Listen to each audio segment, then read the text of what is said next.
Jadi segala hal yang terjadi yang di luar kontrol kita, itulah takdir. Dan bagi orang yang meyakini takdir, harusnya tidak gampang galau dan tidak gampang gembira yang berlebihan. Jadi tidak ada satu hal pun yang menyenangkan, agreeable, bisa disetujui seketika atau menyedihkan, ofensif, menyerang. Kalau kamu Muslim, ini sebenarnya kita kan juga percaya pada takdir. Orang yang percaya takdir harusnya tidak bisa sombong dan tidak bisa galau. Kalau masih bisa tinggi hati, sombong, dan masih gampang galau dan bete dan sedih, berarti kamu tidak percaya sama takdir, tidak percaya sama kasunyatan, tidak percaya sama yang bikin skenario. Kan kamu sudah tahu dan beriman bahwa hidup kita ini ada yang ngatur. Lah kok kamu bisa sesedih itu? Lah kok kamu bisa sesenang itu? Makanya orang Islam mengalami apapun kan disuruh bilang Alhamdulillahirabbil alamin. Kalau pas seneng, kalau pas sumpek disuruh bilang apa? Ya, innalillahi boleh. Kalau yang enggak innalillahi, kamu bayangannya mesti orang mati. Yang enggak urusan sama mati, kira-kira kamu bilang apa kalau pas lagi galau? Masya Allah kan kamu kalau pas lihat yang gitu-gitu, Masya Allah, ya, astagfirullah. Oke, jadi intinya kalau kamu masih gampang galau, kalau kamu masih gampang lupa diri, berarti kamu masih belum sepenuhnya percaya dengan takdir. Jadi orang yang percaya takdir itu stabil, tidak gampang ditipu oleh kesenangan dan tidak gampang depresi oleh kegagalan. Nah, tinggal kamu lihat dirimu sendiri, imanmu sampai sebesar apa tentang makhluk yang namanya takdir ini. Itu yang pertama. Yang kedua katanya tahu. Kenapa sih nggak harus sampai segitunya? Karena hakikatnya senang dan sedih, duka cita dan sukacita itu permainan pikiran. Itu kan sebenarnya permainan pikiranmu aja. Peristiwa yang sama bikin kamu sedih, tapi kadang-kadang ada apa sudah nggak sedih lagi. Jadi coba ya, kalau kamu sedang sedih, gampang alihkan pikiranmu kan nanti langsung berubah. Karena dia permainan pikiran. Sekarang habis ketawa-ketawa, tiba-tiba kamu ingat, aduh, besok ujian. Tiba-tiba kan kamu sedih. Padahal ya memang besok ada ujian, tapi kan begitu muncul di pikiranmu kan tiba-tiba kamu langsung galau. Aduh, tugasku belum selesai nih. Tadi sudah ketawa, tapi sekarang tiba-tiba saja balik kamu jadi sedih. Padahal tugas memang belum selesai sejak tadi, tapi begitu dia muncul di pikiran, terus kamu sedih. Semuanya permainan pikiran kok.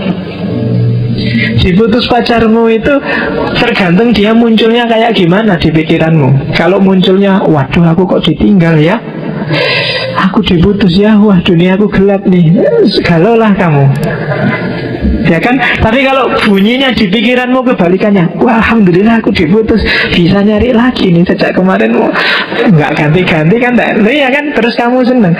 Faktanya sama, fenomenanya sama, tapi dia tampil seperti apa di pikiranmu, itulah yang menentukan kamu akan jadi galau apa jadi senang.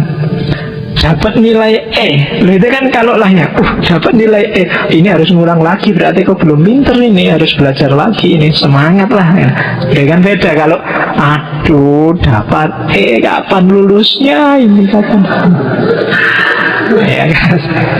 Loh, tergantung membunyikannya, maka sedih, seneng, galau, bete, itu sebenarnya permainan pikiran kok. Semuanya ada di pikiran. Buktinya apa? Kadang-kadang kamu heran, misalnya ada temenmu, loh besok loh kamu ujian, kamu bisa ketawa-ketawa, aku kok nggak bisa ya, aku kok sumpah luar biasa. Ya karena cara dia menangkap, memahami fenomena ujian di pikirannya beda. Jadi kuncinya berarti apa? Pikiranmu. Jangan mudah dipengaruhi oleh suruhan senang atau suruhan sedih. Tinggal kamu ubah dikit, angle berpikirnya sudah selesai. Makanya kan ada cerita sufi yang ceritanya Nasrullah sama Timurlang itu kemarin. Cerita sufi yang menunjukkan gimana dasarnya pikiran. Kalau diadaptasi zaman modern, ceritanya kayak gimana ya? Misalnya ke mall ya, ada suami istri ke mall. Jadi suaminya ini belanja, istrinya belanja.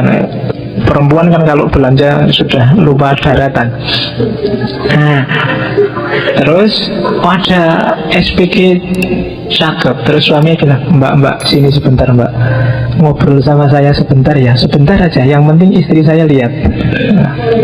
Nah, terus dia ngobrol, ngapain sih pak kok ngobrol sebentar? Tidak apa-apa sih, kalau istri saya lihat saya ngobrol sama sampean, pikirannya nanti sudah nggak tentang belanja lagi, tapi tentang saya yang ngobrol sama sampean.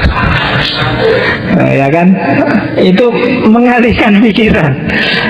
Nah itu kamu juga gitu, kalau sedih coba cari alihkan pikiranmu, arahkan kemana. Pikiranmu kan gitu. Kadang-kadang tiba-tiba kamu galau. Ngapain sih kamu galau? Jokowi itu loh. Dia ngapain nganggur-nganggur kamu kok mikir Jokowi? Jokowi nggak mikir kamu. Kamu marah-marah, kamu itu kan pikiranmu. Solusinya gampang. Gimana biar nggak galau? Alihkan pikiranmu. Wis nggak usah mikir Jokowi lagi. Wong Jokowi sudah banyak orang pintar di sekitarnya. Ngapain kamu ikut mikir? Misalnya kamu usul pun apa ya didengar sama Jokowi. Ya sudah lah, nggak usah dipikir. Nah itu permainan pikiran. Oke. Dari takdir, dari pikiran, terus gimana kita hidup yang baik? Kebajikan kalau menurut Tao Te Ching ada 3. Yang pertama mengusahakan, yang kedua jujur, yang ketiga kasih sayang. Jadi kalau kamu ingin jadi orang baik, perhatikan 3 hal ini. Yang pertama, berusahalah setiap hari untuk berbuat baik pada orang lain. Jangan pertama-tama mikir dirimu. Bukan apa-apa, karena kalau misimu adalah berbuat baik pada orang lain, otomatis kamu akan membereskan dirimu sendiri. Kalau kamu ingin sedekah pada orang lain, langkah pertama kan kamu harus punya uang dulu. Kalau kamu ingin menghibur orang lain, untuk bisa menghibur kan kamu harus tentram dulu. Apa bisa kamu yang galau menghibur orang? Tapi kalau misinya hanya dirimu sendiri, ujungnya egois. Mungkin kamu tentrem, tapi keberadaanmu bisa menyusahkan orang. Tapi kebajikan itu adalah T itu artinya 3 itu.